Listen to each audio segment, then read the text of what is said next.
안녕하세요. 오늘의 주제는 나르시시스트의 연애, 당신도 그들의 장난감일 수 있다. 입니다. 나르시시스트가 연애를 할 때 그들은 그 관계를 단순한 사랑의 파트너십으로 보지 않습니다. 오히려 그들에게는 그 관계가 자신의 욕구를 충족시키고 상대방을 조종하는 도구가 됩니다. 나르시시스트의 연애는 겉으로는 사랑과 관심이 넘쳐 보일 수 있지만 실제로는 심리적 조작과 자기 중심적인 행동으로 가득 차 있습니다. 이번 시간에는 나르시시스트가 연애에서 어떻게 상대방을 조종하고 이를 통해 자신이 원하는 것을 얻어내는지에 대해 깊이 탐구해 보겠습니다. 먼저 나르시시스트의 연애에서 자주 볼 수 있는 첫 번째 패턴은 러브 밤버링입니다. 러브 밤버링은 연애의 초기 단계에서 상대방에게 과도한 애정과 관심을 쏟는 전략입니다. 나르시시스트는 처음에는 매우 다정하고 사랑스럽게 행동합니다. 매일같이 사랑의 메시지를 보내고 극진한 관심을 보이며 많은 선물을 주는 방식으로 상대방을 사로잡으려 합니다. 이러한 행동은 상대방이 나르시시스트에게 깊이 빠지도록 만드는 효과가 있습니다. 그러나 나르시시스트의 이러한 과도한 애정 표현은 그들의 진짜 의도를 감추기 위한 술책일 뿐입니다. 초기의 애정이 지나면 나르시시스트는 점차 냉담하고 무관심한 태도로 변할 수 있습니다.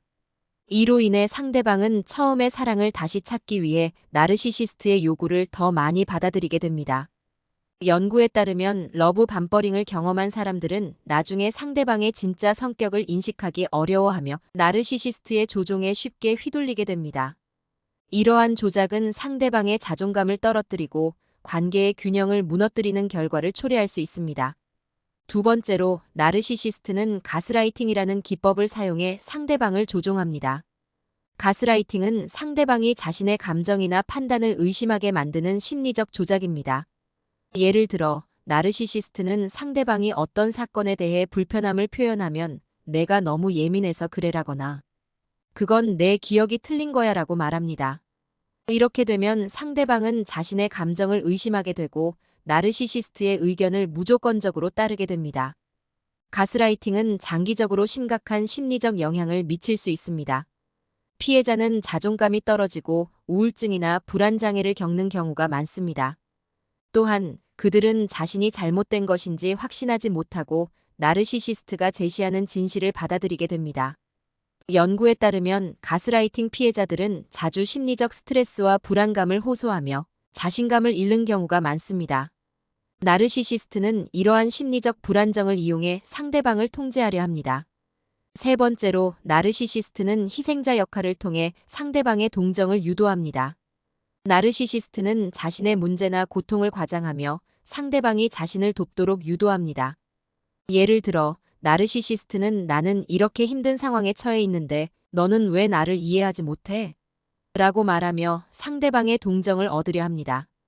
이 방식으로 나르시시스트는 자신이 모든 문제의 피해자라고 주장하며 상대방이 자신을 돕기 위해 더 많은 노력을 하게 만듭니다. 희생자 역할은 특히 관계에서 주도권을 잡기 위한 유효한 전략입니다. 나르시시스트는 항상 자신이 억울하고 고통받고 있다고 주장하면서 상대방이 자신을 돕도록 만듭니다. 이로 인해 상대방은 나르시시스트의 요구를 더욱 들어주게 되고 관계의 불균형이 심화됩니다.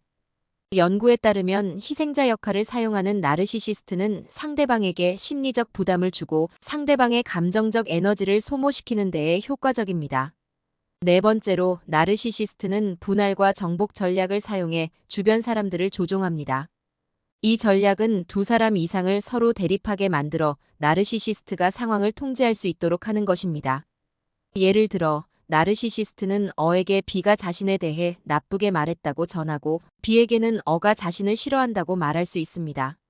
이로 인해 어와 B는 서로를 의심하고 갈등하게 되며 나르시시스트는 그 갈등을 이용해 자신의 위치를 강화합니다. 분할과 정복 전략은 직장, 가족, 친구 관계 등에서 자주 사용됩니다. 나르시시스트는 갈등을 조장하고 그 상황에서 자신이 중재자로 나서거나 모든 상황을 통제하는 역할을 합니다. 이로 인해 나르시시스트는 주변 사람들을 자신의 의도대로 조종할 수 있게 됩니다. 연구에 따르면 분할과 정복 전략을 사용하는 나르시시스트는 갈등을 통해 권력을 강화하고 상대방을 자신의 의도대로 조종하는 데에 매우 효과적입니다. 마지막으로 나르시시스트의 연애에서 우리가 할 수 있는 대응 전략에 대해 이야기해 보겠습니다. 첫 번째로 나르시시스트의 행동 패턴을 인식하는 것이 중요합니다. 그들이 사용하는 다양한 조작 기술을 미리 알고 있다면 그들의 심리 게임에 휘둘리지 않고 자신을 보호할 수 있습니다. 나르시시스트의 가스라이팅, 러브 밤버링, 희생자 역할, 분할과 정복 등의 패턴을 이해하고 이에 대처하는 방법을 알고 있는 것이 중요합니다. 두 번째로 경계를 설정하는 것이 필요합니다. 나르시시스트는 타인의 경계를 무시하고 자신의 이익을 위해 상대방을 이용하려 합니다. 따라서 우리는 나르시시스트와의 관계에서 명확한 경계를 설정하고 그들이 우리의 감정을 조종하거나 경계를 넘지 않도록 단호하게 대처해야 합니다. 자신의 감정과 욕구를 보호하고 나르시시스트의 요구에 무조건적으로 순응하지 않도록 하는 것이 중요합니다. 세 번째로 자신을 돌보는 것이 필요합니다. 나르시시스트와의 관계에서 자신을 희생하면서 상대방의 요구를 들어주는 것은 장기적으로 심리적인 부담을 초래할 수 있습니다. 따라서 우리는 자신의 감정과 욕구를 소중히 여기고 자신을 우선시하는 것이 중요합니다. 나르시시스트의 조종에서 벗어나기 위해서는 자신을 돌보고 자신의 정신적 건강을 지키는 것이 필요합니다. 마지막으로 필요하다면 전문가의 도움을 받는 것이 좋습니다. 나르시시스트와의 관계에서 심리적 어려움을 겪고 있다면 심리 상담이나 치료를 통해 자신의 감정을 이해하고 건강한 관계를 유지하는 방법을 찾는 것이 중요합니다. 전문가들은 나르시시스트의 심리 게임에서 벗어나고 건강한 관계를 회복하는 데 도움을 줄 수 있습니다.